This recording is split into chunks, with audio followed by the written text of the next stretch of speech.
Graça e paz, povo lindo. Abra sua Bíblia, por favor. Em Josué, capítulo 1.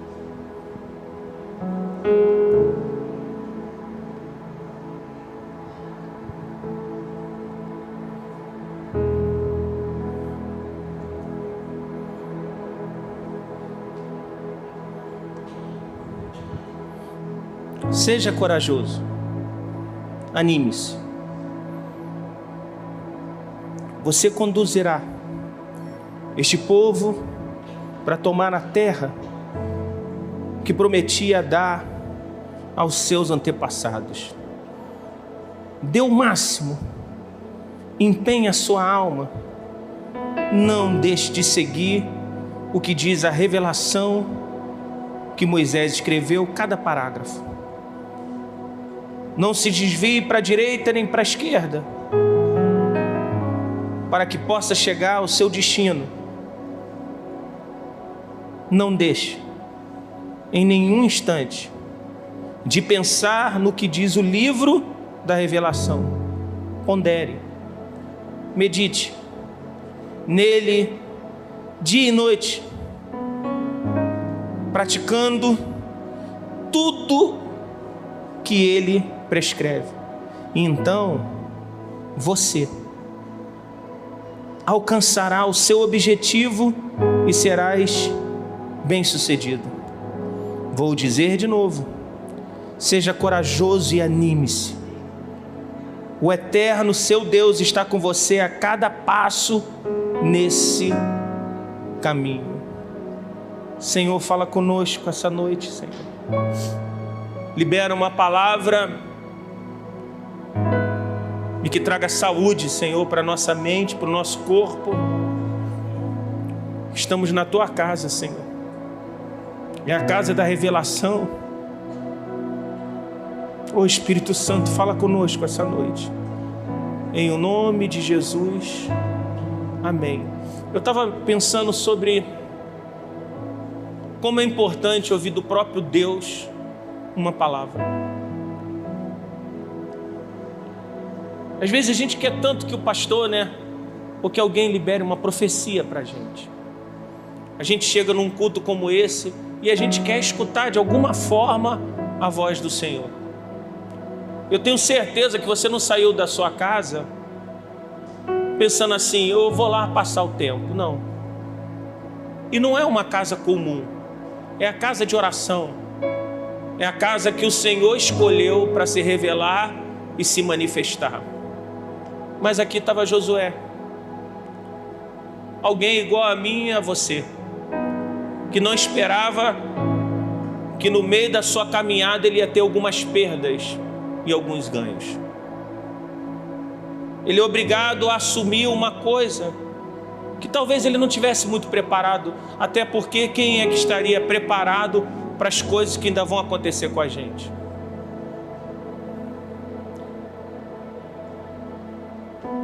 Vamos parar para pensar, quem é aqui que está preparado o suficiente para saber como vai ser o dia de amanhã? Como a gente pode controlar o dia de amanhã? Como Josué poderia entender se Deus não se revelasse a ele pessoalmente? Uma coisa é andar com Moisés, outra coisa é escutar o próprio Deus falando.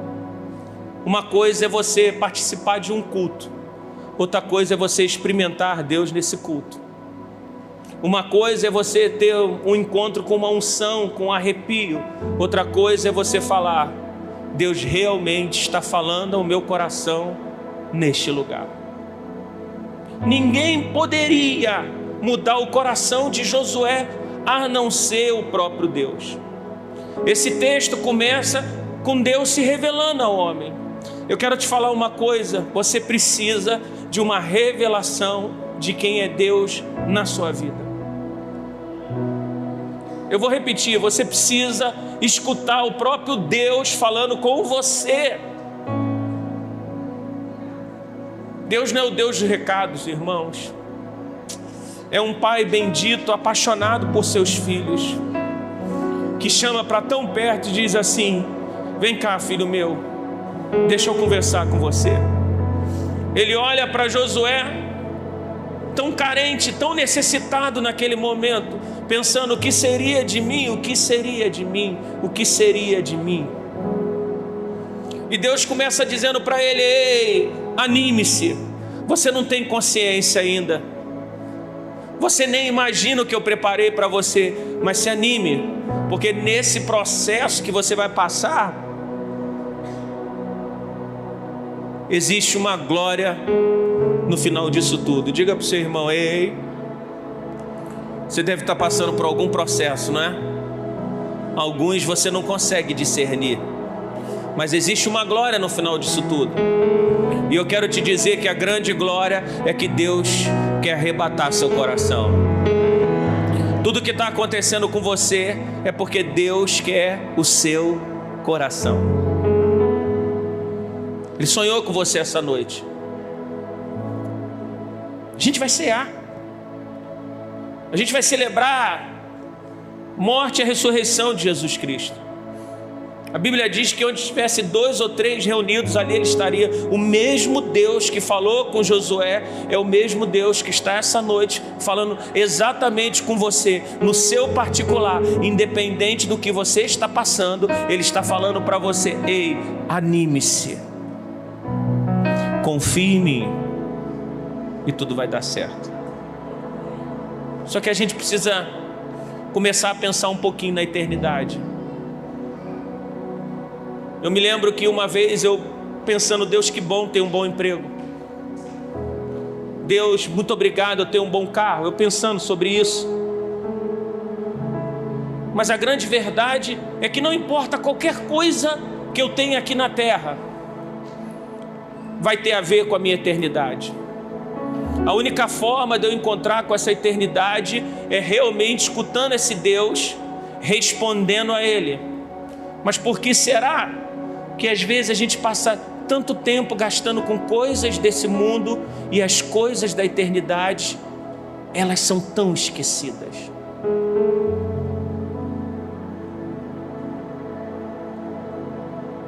Eu fiquei perguntando para Deus: Deus, por que será que somos tão gananciosos em querer ter e conquistar, se a gente sabe que em algum momento a nossa vida vai ser recolhida?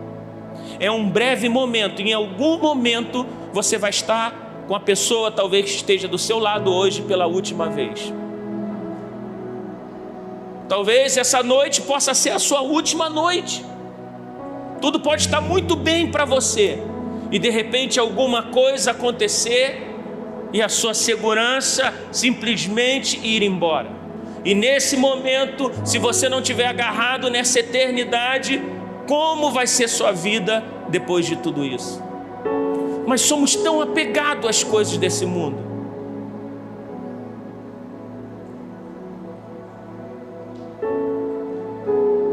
Os nossos valores naturais estão ganhando dos valores eternos. A casa do Senhor antes era tão importante, e para a casa do Senhor era tão importante. Talvez algum tempo atrás tudo que você queria era estar nesse lugar, mas de repente hoje para você não é tão importante assim, porque tem algumas outras coisas que tomaram o seu coração. Não é um local, não é a cidade, não é a igreja, é você que em algum momento deixou de olhar para o Senhor. E valores como esse no meio de um culto, de se encontrar com a eternidade, já não são tão mais importantes para você. Outras coisas tomaram o seu coração. Muito bem, essas coisas não vão te conduzir à salvação. Serão coisas passageiras.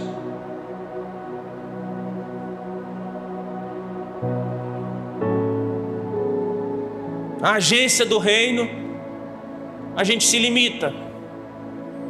Mas na agência natural da nossa vida cotidiana, a gente investe tudo. Sabe o que eu vejo nessa palavra? Deus está falando: ei, anime-se, empenhe a sua alma em me ouvir, Josué, empenha a sua alma em estar comigo. Empenha a sua alma em me conhecer. Deus não está falando só para aquele que ia conduzir o povo. Primeiro Deus estava falando ao coração de um homem, Josué. Não era o povo que ele ia levar, ou as conquistas que ele ia ter. Deus primeiro estava falando com ele e construindo dentro dele valores de eternidade, dizendo: ei, é com você que eu vou começar. É com você, pai, é com você, mãe, é com você, filho. Você pode ser o menor da casa, mas o milagre vai começar dentro de você.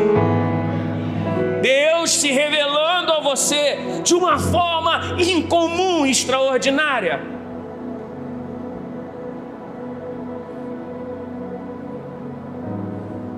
Deus está dizendo: ei, Josué, não tem mais jeito não. Ninguém vai mais poder segurar sua mão.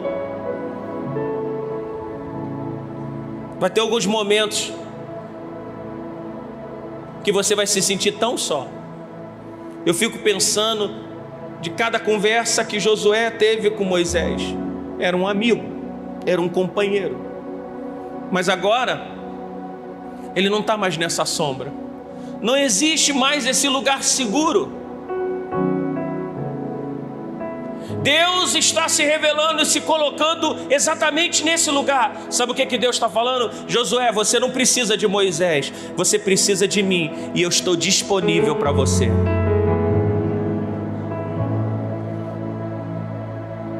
Sabe o que Deus está falando para você? Estou disponível para você essa noite, para trocar naqueles lugares que você está tentando esconder, a tocar em você naquelas dores que você está tentando fingir que ela não existe, porque às vezes num ambiente como esse, a gente parece que quer ter uma amnésia. Por favor, não toque nesse assunto, eu não quero lembrar disso, eu não quero tocar nisso. Traumas, angústias, dificuldades, seja o que for, traições, vícios, eu não sei. A gente não quer tocar em alguns assuntos. E Deus mais uma vez falando: ei, Josué, não temas, eu tenho um chamado para você. E esse chamado é um chamado de eternidade. Está na hora de você assumir o controle da sua vida. Segura a mão do seu irmão e diga assim: está na hora de você assumir o controle da sua vida. Diga: está na hora de você encontrar o propósito real que Deus tem para você. Sacode mais dois irmãos, diga: Deus está dizendo é com você, para você essa noite. Está na hora de você conhecê-lo melhor.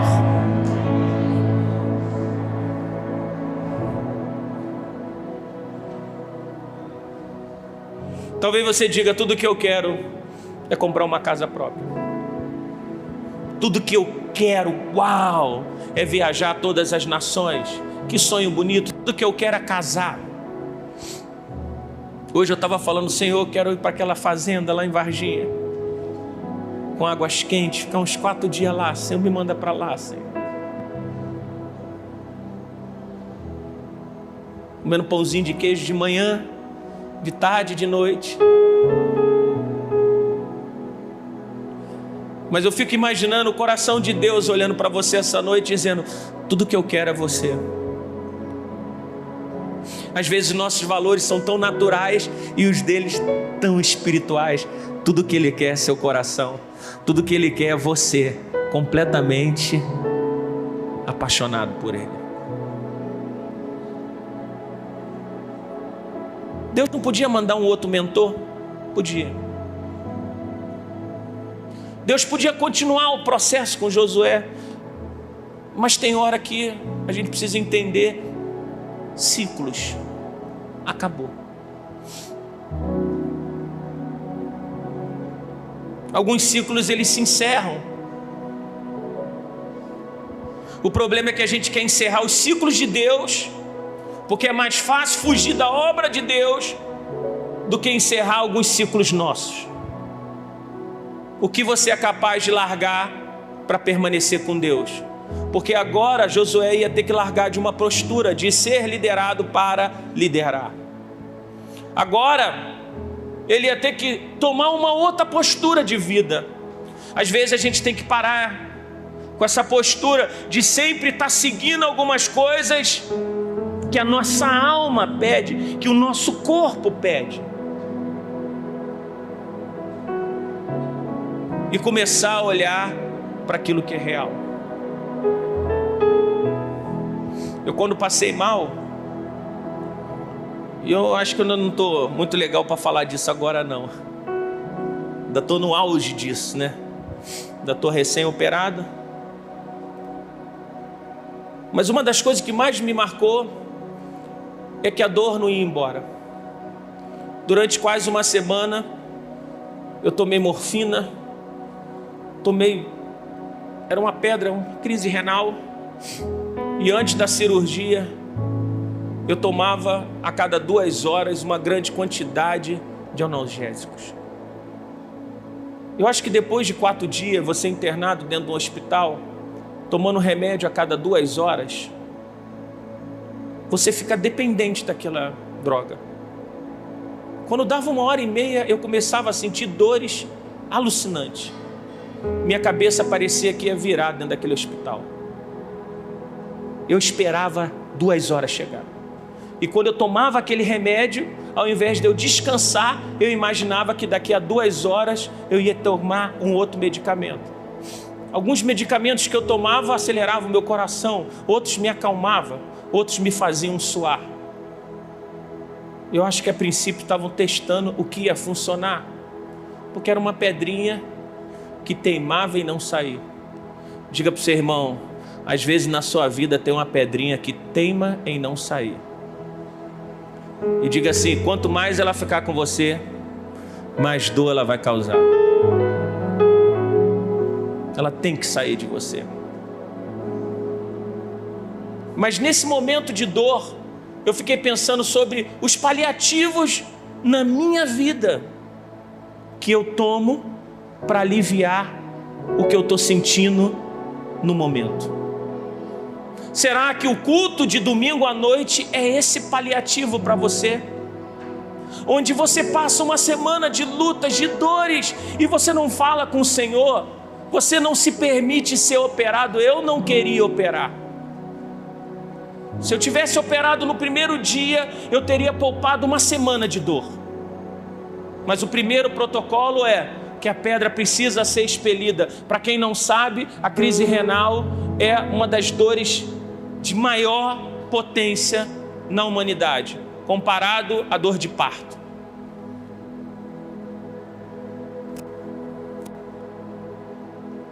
Às vezes a gente fica tomando paliativos para não tratar de algumas coisas nossas interiores. A gente vem para um culto, a gente escuta uma palavra, mas quando Deus começa a tocar em algumas áreas que você percebe que vai doer, você diz, não, Senhor, me dê alguma coisa para me saciar, para saciar a minha dor. É por isso que a gente não gosta de nada que seja invasivo. A gente não gosta, às vezes, de um tratamento, porque o tratamento, para ele acontecer, uma dor precisa ser gerada.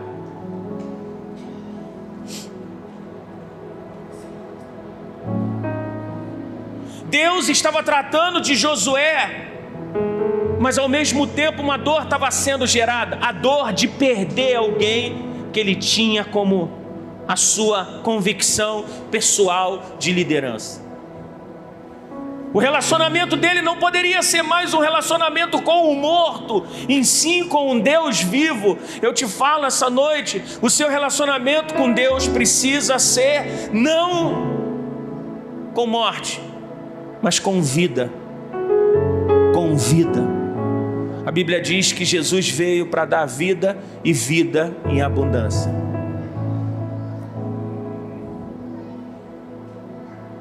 Às vezes a gente usa paliativos. É por isso que a gente não é curado. O que tem tomado o lugar de Deus na sua vida, que é um paliativo, só para amenizar as carências, as saudades e as necessidades que você tem. Você já viu uma pessoa quando começa a tomar os ansiolíticos? A pessoa às vezes está entrando em ansiedade constante, a sua mente começa a ficar muito turbada e a primeira coisa que ela quer é um remédio para acalmá-la. Não procura descobrir qual é a fonte do que está acontecendo. Curativos superficiais.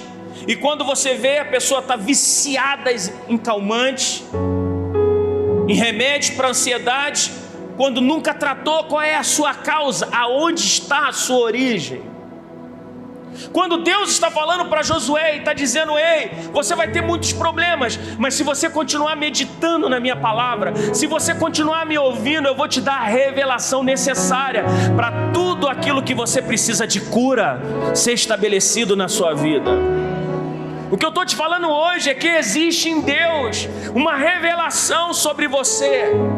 Existe em Deus um caminho todo especial para acabar com essas crises interiores que você tem, que te causam tanta dor, apesar de ninguém imaginar. Eu, nos meus momentos de dor, a minha esposa, fantástica comigo o tempo todo, não largou minha mão em nenhum momento. 7 dias sem dormir, agora já são quase 14, sem dormir, toda hora segurando, mais um dia, mais um dia, mais um momento. Ela não estava sentindo a minha dor, quem estava sentindo era eu, mas ao mesmo tempo ela se coloca nesse lugar. Será que a gente deixou de ser humano?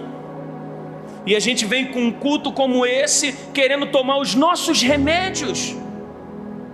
Ah, seja o meu Senhor, seja a minha cura, e a gente não percebe que às vezes alguém que está aqui do nosso lado está passando por crise e por dores que a gente não percebe. Às vezes a gente vê alguém rindo aqui, mas não imagina que seu interior está cheio de luta. Como a gente julga as pessoas.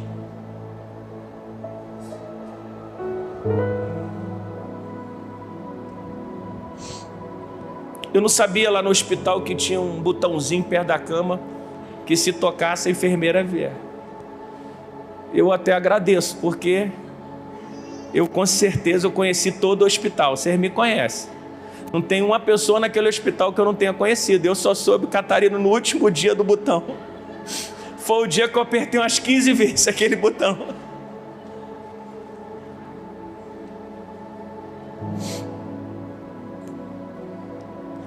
Está na hora da gente experimentar a Deus numa dimensão onde a gente não queira mais um culto, nem mais uma mão na cabeça. A gente queira a revelação de quem Ele é para nós. Existe um propósito na sua vida, eu vou repetir. Existe um propósito na sua vida. Você não tem ideia, mas tu é uma bênção. Você não imagina que você vivo, você faz muita gente feliz.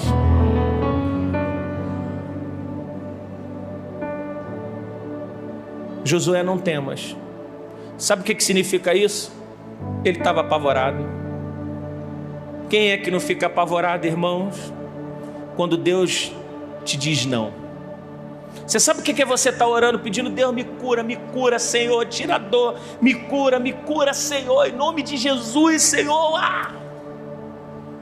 Deus, eu estou acostumado a ver milagre, eu já vi gente sendo curada, Senhor.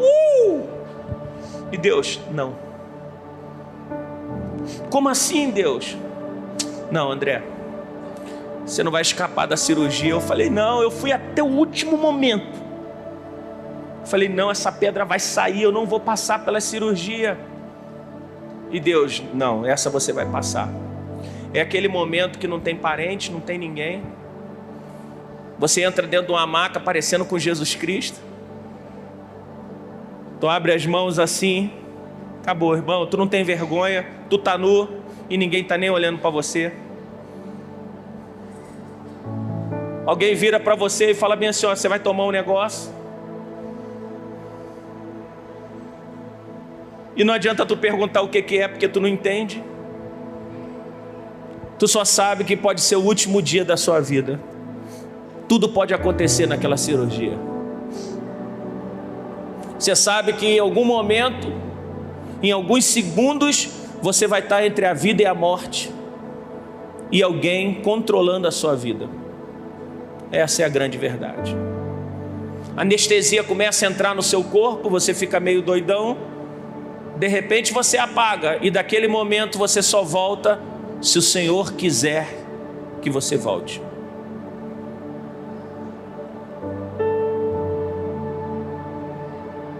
Deus me disse não.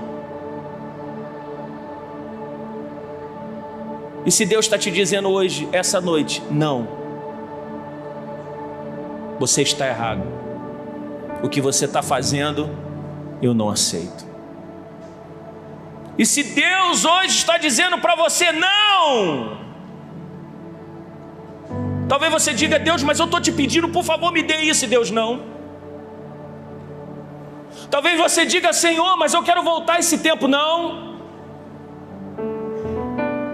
E se Deus tirar toda a sua segurança nos próximos meses e não restar nada em você, e se Deus em algum momento, para alcançar teu coração, te coloque numa situação onde você só dependa dele, completamente dele. E se Deus, para alcançar teu coração e para falar algo com você que talvez você não estava escutando mais, Ele te coloque num lugar de solidão, por que você não se rende hoje? Por que você não assume isso para Deus e diz: Senhor, preciso voltar para a revelação da Tua palavra, eu preciso voltar para a Tua revelação, Senhor, eu preciso continuar te vendo, te escutando, porque eu sei que o Senhor jamais vai me abandonar.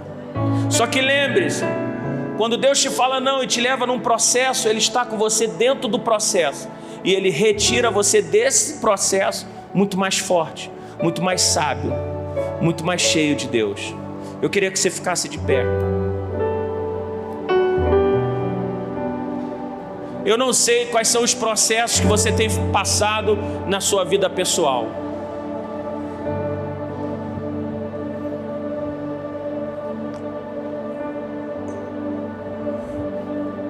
Quando a moça anestesista chegou lá no quarto, ela olhou para mim, a primeira coisa que ela disse é: não temas. E eu olhei para ela e falei: estou pregando a semana toda sobre isso. Ela me perguntou: você está com medo? Eu falei: estou apavorado. Ela: mas como assim? Você é pastor, você está com medo? Com força. Ela falou: mas tu está com medo quanto? Não tem uma parte do meu corpo que não esteja com medo. Ela: mas você é pastor? Eu falei: é por isso mesmo que eu estou com medo. Estou com mais medo ainda. Ela: mas Deus falou para não temer. Eu falei: eu estou com medo, estou confessando que estou com medo. E Senhor, segura na minha mão. Segura na mão de Deus. Segura.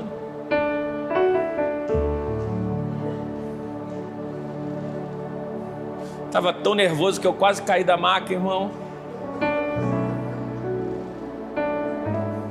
A Dani olhando para mim: calma amor, calma amor. Eu falei: qual parte?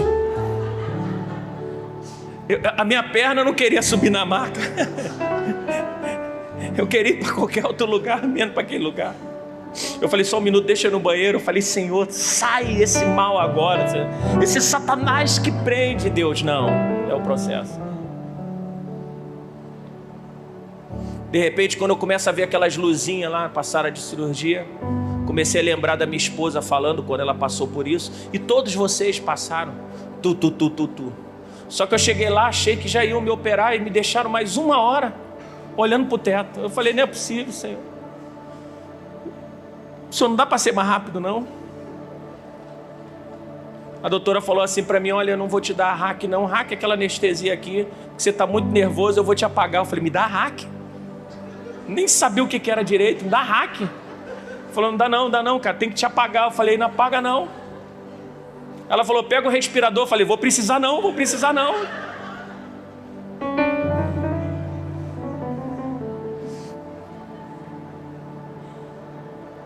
Sabe qual é o grande problema da gente se esconder? A gente não tem cura, Mas quando eu comecei a colocar todos os meus medos ali para o Senhor, a minha humanidade apareceu. E a gente é humano, irmão. Diga para o seu irmão, você é humano.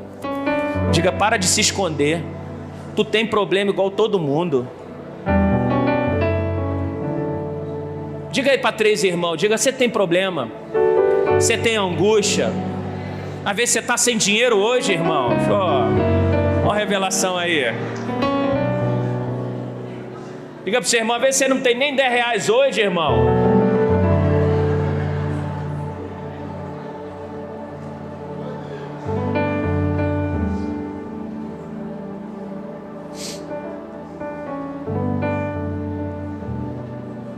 Eu fui acordado com gritando.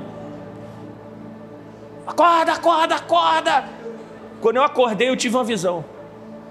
E eu comecei a gritar, tô vendo, é a quarta banda, é a quarta banda.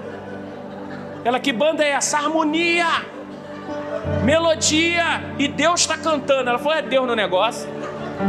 A irmã virou e falou, te conheço, hein, apóstolo?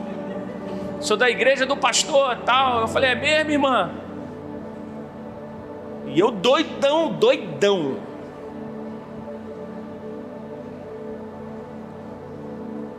Eu ainda estou em processo. Ainda vou ter um outro procedimento sexta-feira. Meu processo não terminou. Não posso dizer que seu processo vai terminar essa noite. Mas eu posso te dar certeza de uma coisa. Ele está aqui essa noite. E seja o que você está passando com seu filho, mãe,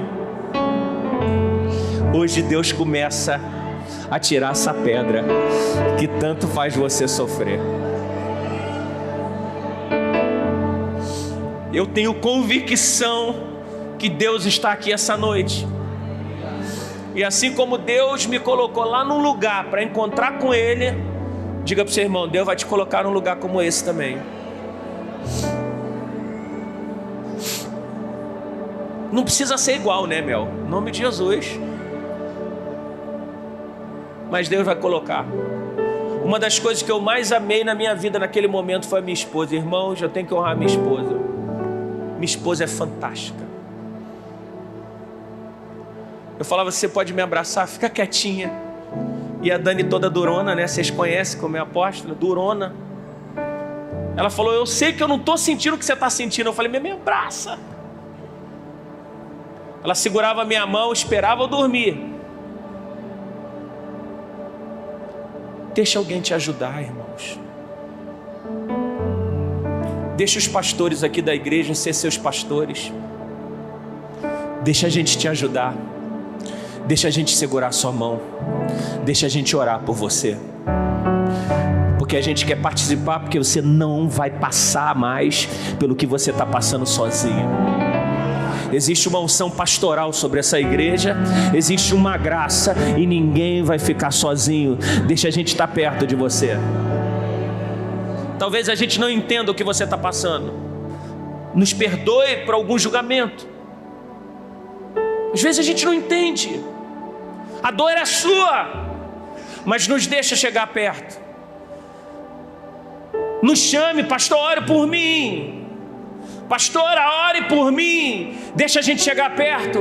Porque existe uma unção quando a gente anda em unidade. Existe abraço. Dê um abraço aí no seu irmão. Diga assim, eu preciso te abraçar. Abraça alguém aí que você ama aí. Abraça, sai do seu lugar, abraça alguém. Vamos lá, gente, abraça aí. Essa palavra que Deus está falando com Josué é um abraço.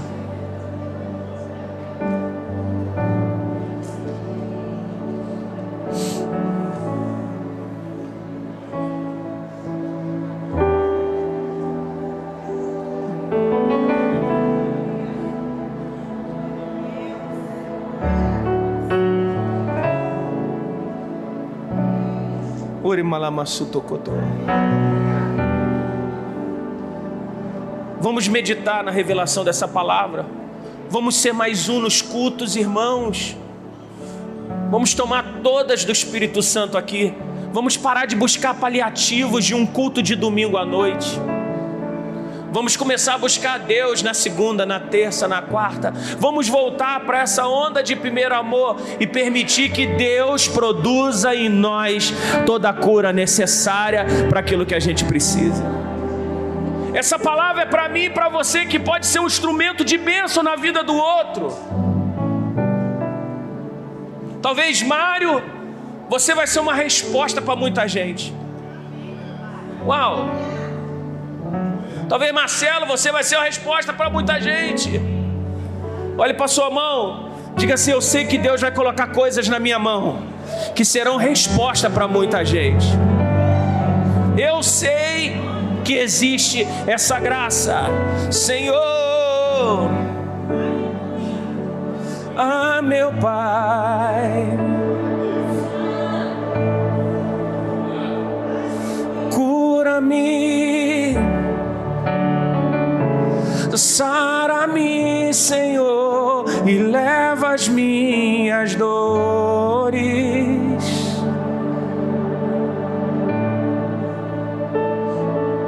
Cura-me, sara-me, Senhor Jesus, e leva as minhas dores. Ore, ore ao Senhor. Cura-me, sara-me, Senhor, e leva as minhas dores.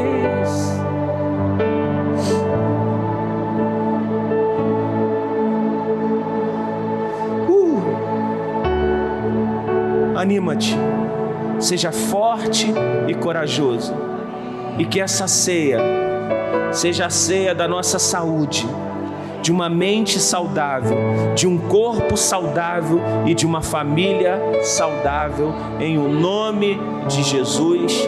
Amém e amém. Pode sentar um pouquinho. Vem cá.